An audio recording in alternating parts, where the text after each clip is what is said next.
Portugal, 1925.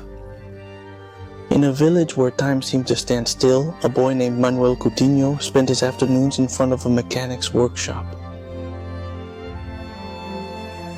There he found something that would shape his life, the joy of fixing what others had abandoned. Soon, his interest turned to classic cars. He bought his first vintage vehicle and restored it himself. His hobby grew until it became his life. He searched junkyards and estates for forgotten cars he viewed as treasures awaiting a second chance. Over the years, his collection became immense and he began to dream of opening his own museum. Among all those gems, several Oscuro hearses stood out, dark, elegant, and ceremonial looking.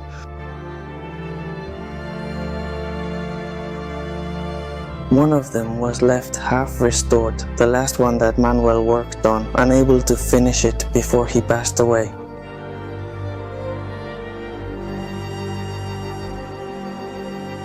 When we entered the warehouse, we found endless rows of classic cars. His obsession, his life dedicated to bringing these forgotten gems back to life. To restore each car, he would have needed several lifetimes, but still, he never gave up. The man who wanted to restore them is gone. A museum that never opened, a dream that time eventually buried.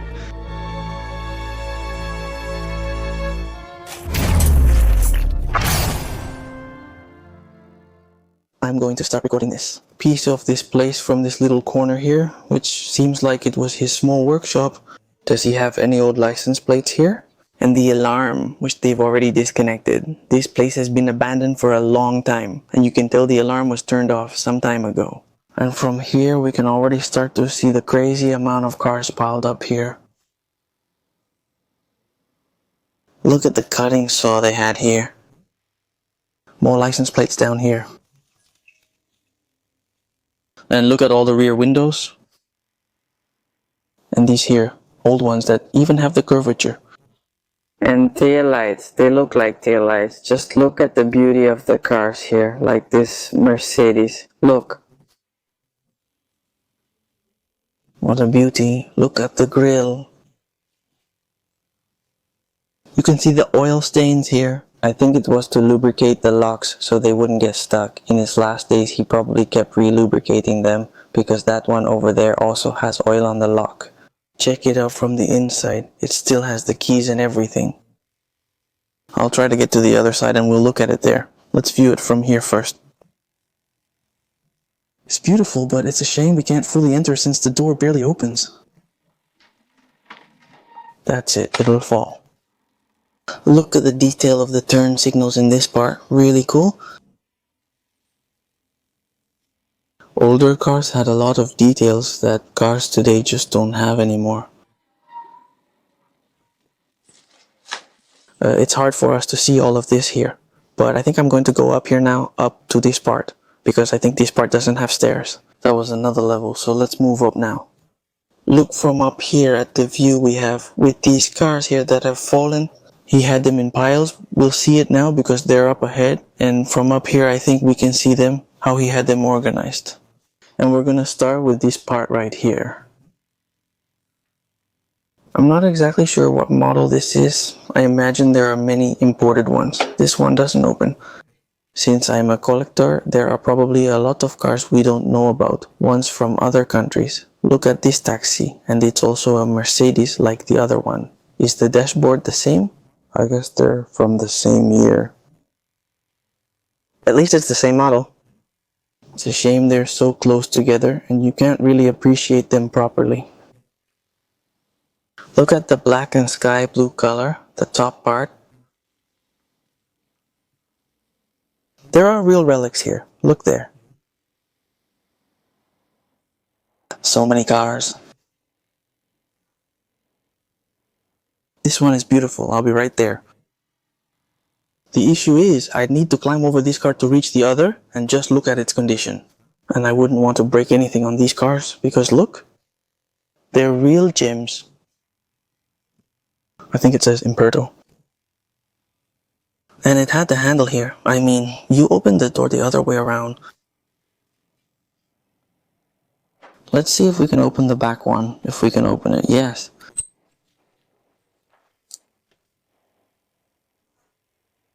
As you can see, they're in bad shape. Because of the humidity and so on. But look, how beautiful. I don't know if you can see the odometer, but it's really nice. Too bad it doesn't open from the front and the ashtray is only in the back for passengers. Let's try to move forward through this little aisle here. Let's see how far we can get. And what a shame that these have fallen down. Unfortunately, all of these will end up the same. You'll see why now. Look how I had it set up. With a wooden beam up to here, and these were the same, but it seems the wood gave way because of the moisture and ended up falling. What a shame. Look at the patch I made there so I could put it up. What a shame that this one is also going to end up on the ground. And check out this one. Beautiful too. This is a retro odometer. I love them, even with the clock there.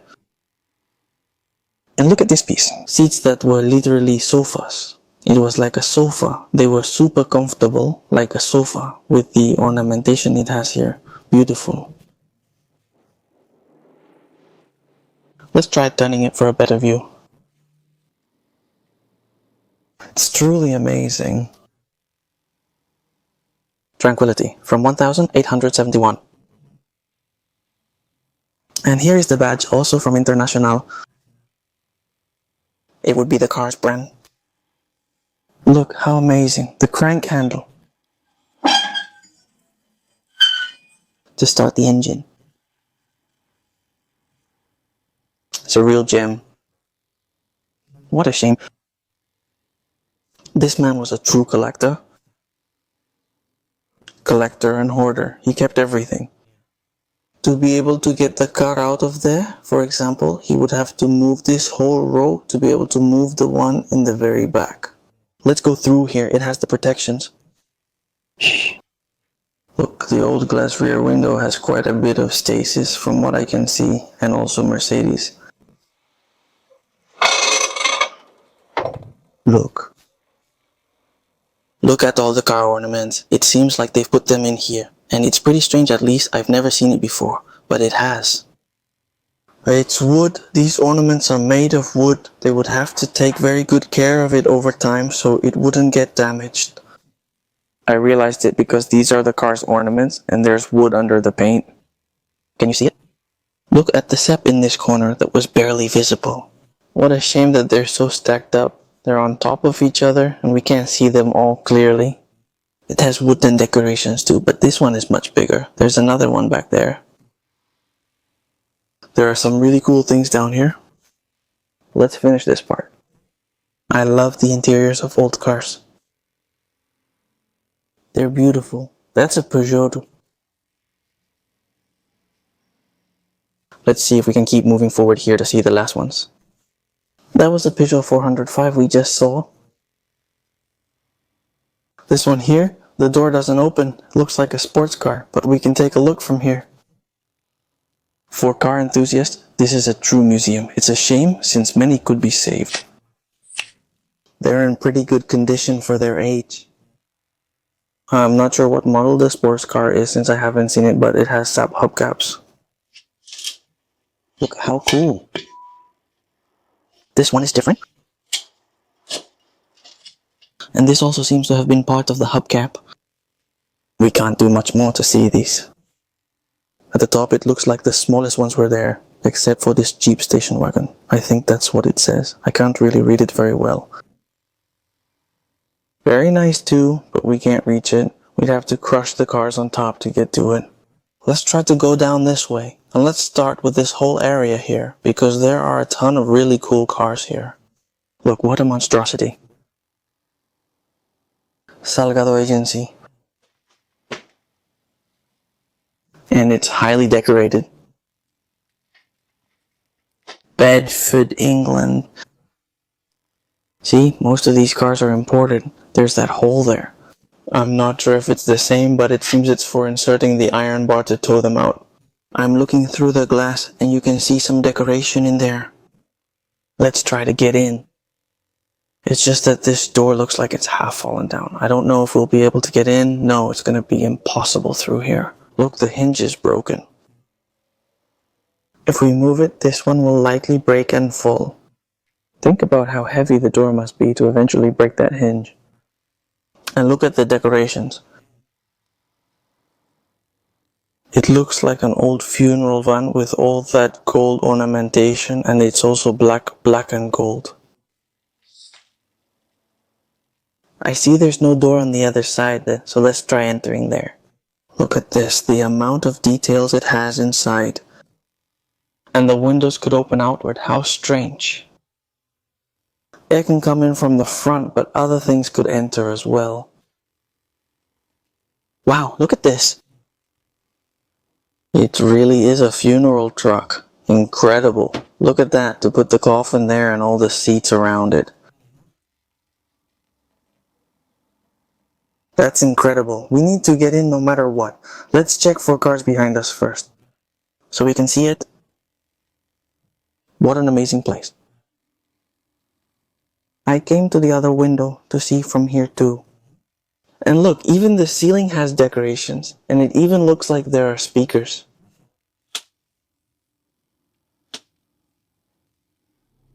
Very beautiful, and there are angels over there. This is a Dodge WF-32 from 1947, a truck made in the post-war period. It allowed for multiple adaptations, and in this case, it was built as a funeral vehicle.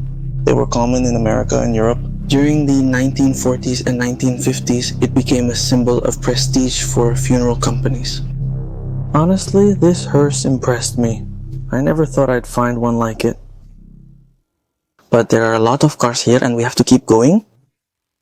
Because look, right here next to us, this is what we have. How beautiful it is, and what great condition it's in. And this one, if I'm not mistaken, is a Volkswagen Beetle, since I think the engine is in the back. Hello. I'm sure it's a Beetle. So cool. And look at this Peugeot here. A 304 beautiful as well. And it's a shame we can't see this one from the inside because it's got wood here holding up the roof. The window is slightly open, but you can't see inside. This one seems raised since it's much higher than the others. It looks like the suspension. It's raised. Too bad it doesn't have a handle so you can see it from the inside. And he had another small workshop here with a bunch of different screws. The gaskets. I imagine he did his own repairs. He would buy them and restore them himself. Surely all the oil, belt, there are more spare parts in here. Look at this here. These are some bearings, it seems, for the Segura. And here he would have all the tools hanging. Looks like it's gone. Did someone take it or did he? He also has this, but not as spare parts. Look at his turn signals here. It's an alarm. It has the goose there, like it's honking. Car alarm, an old alarm for cars. Here we have another funeral van. Let's see if we can get to the other side. Look from another angle. I'll put the camera in so you can see. Look at this. It's curious. It seems like it's made for walking while holding on here, as if watching over the dead, even from the outside. I'm not sure, but it could be that. And the decoration's also in gold and black. You can't really see the gold very well because it's very dirty. I'm going to try to put the camera through here. Wow, that's cool. This one isn't as big as the other one, but it's also really cool. This one doesn't have chairs inside, and it looks like not many people can fit inside. So these handles here make sense. So people can walk along while the van is moving, and they can keep watch from outside as well. And this one had 2 doors. People used to sit here too, but this door is blocked. Look, from here, the family members would sit here. Back there, look at the painting and all the gold details in the cabin. Perfectly. Could be a car museum. I just found this donated by Dr. Oscar Figueiredo. So they also donated cars to him. So it could be a museum. Otherwise, why donate it to him? I imagine this sign would go on the car. Once it was restored, he would put it on the car so people would know that this person was the one who donated the car. I just noticed this. The door was completely made of wood. All made of wood? I thought it was just the decorations, but no, it's the whole door as well. The inside is iron, as you can see the rust. And that's why, look, this one also broke at the hinge. Since it's made of wood, over time it broke. This van is also international. And look at it from the front. Look at the grille. I imagine it had some huge headlights here, and these really have been stolen because they cut the cable. If you're repairing them, don't cut the cable. Does the other one have it? No, the other one doesn't have it either. What a shame. Since we just saw this one, let's try to get closer to the other hearse. As you can see, the door is half open, but there's a car blocking it. I'm going to raise the camera up there. Let's see if you can see anything. Look how amazing this is. It even has the crank to raise and lower the coffin. This spot is really amazing. Picture the coffin inside and several people holding vigil for the deceased. And up above, on the ceiling, it looks like there were some lights. Now that we've seen them, let's continue down the hallway. That's all that's left of the cars. Then we'll go outside. From here we can see better how he placed the cars up there with wooden beams, but unfortunately these ones here fell down. Here's another 4x4, another Jeep. It's the same model it seems. And here we also have one more. This is huge. I'll show you from the front. Look how big this 4x4 is. And this one here, I don't know how he managed to get it because it looks like a little tank. The camera doesn't fit, but it's completely rusted inside. There's the steering wheel. Let's go. He even had army vehicles up front with hatches and everything, I imagine, to stick out the rifles and shoot from there. These two cars have such front ends, especially that one. We'll go see it now. Impressive. It looks incredible from here. But we can't do these anymore. Let's go see why they're so close together. Really close. The headlights are spotless. They're in very good condition. It looks like he changed them at some point. Opcon, not Optron. I had never heard of it before. Look at the badge. And this front part here is incredible. It looks like the president. I think that's a Cadillac badge. Look at this here. It's strange that they haven't taken it. Look at the view you get from here with the whole hallway. And all the cars. Impressive. Here's another Jeep. This one looks like he used it daily, judging by how he parked it, unlike the others. He would take it out directly through here. And we found this hunter's jacket, which I imagine belonged to a hunter who would go hunting with his car. It resembles a classic 70s safari car.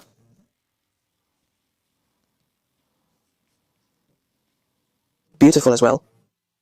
We finished inside. Let's go outside. I've noticed a few cars but haven't looked much.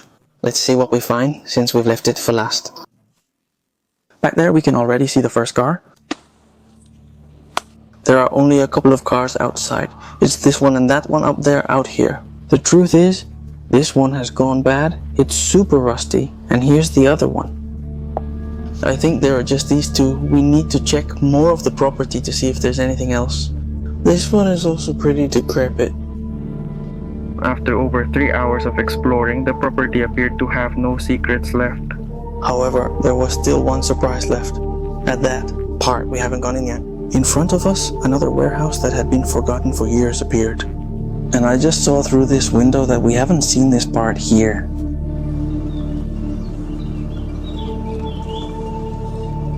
Look at this. It looks like we can get in through here. Another whole one. No way, man. Damn. Wow. This one here is beautiful. Most well. Alright, as you can see, many are a bit dismantled, like this one here. I want to get over there because I saw something really cool. We'll keep looking at this part here later. And look at this. This is what I had seen through the glass before. Look, wow.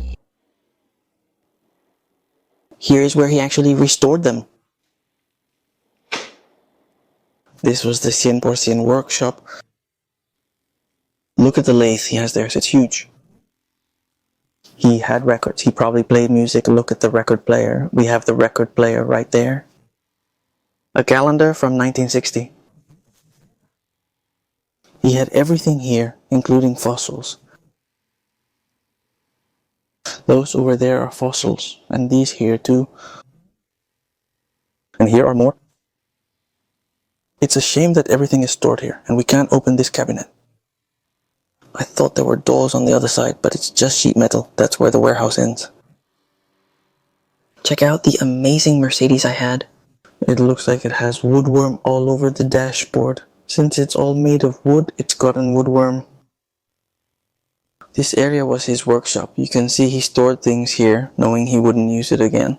Or at least not for long. He stored things here, making the workbench unusable. He must have loved it here. It was his passion and life.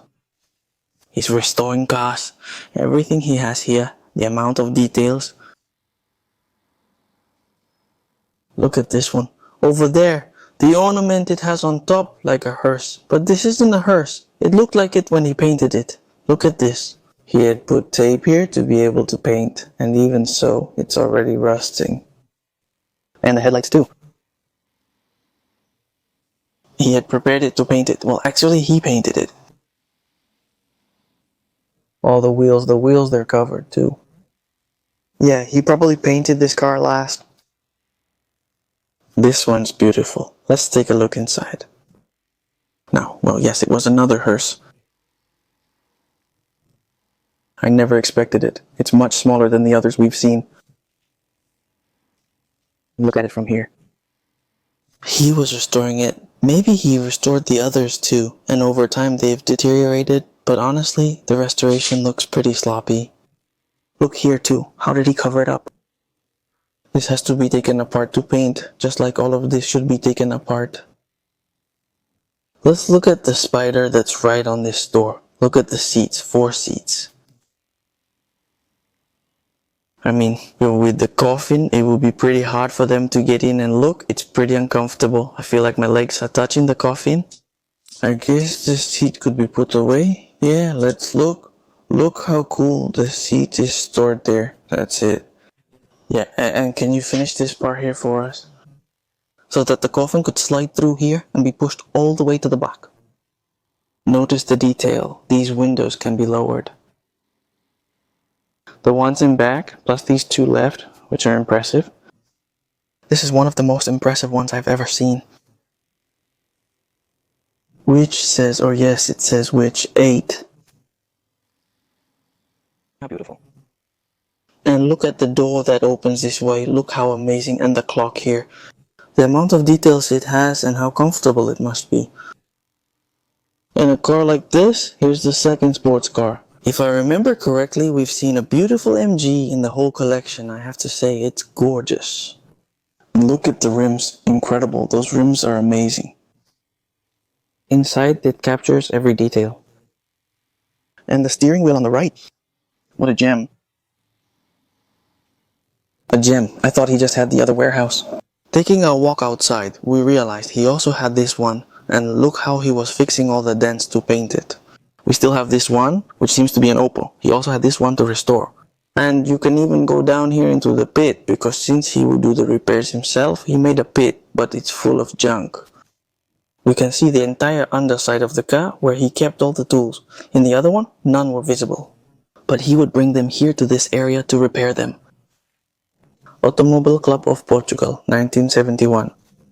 He could likely be club president due to how many cars he owns. Look at this whole area here. Here he has less important cars, like this Range Rover. Oh look, there's even a carriage or a cart. Let's see what else is around here. I hadn't seen this truck before. How cool. He also has some modern cars, and this one's still covered.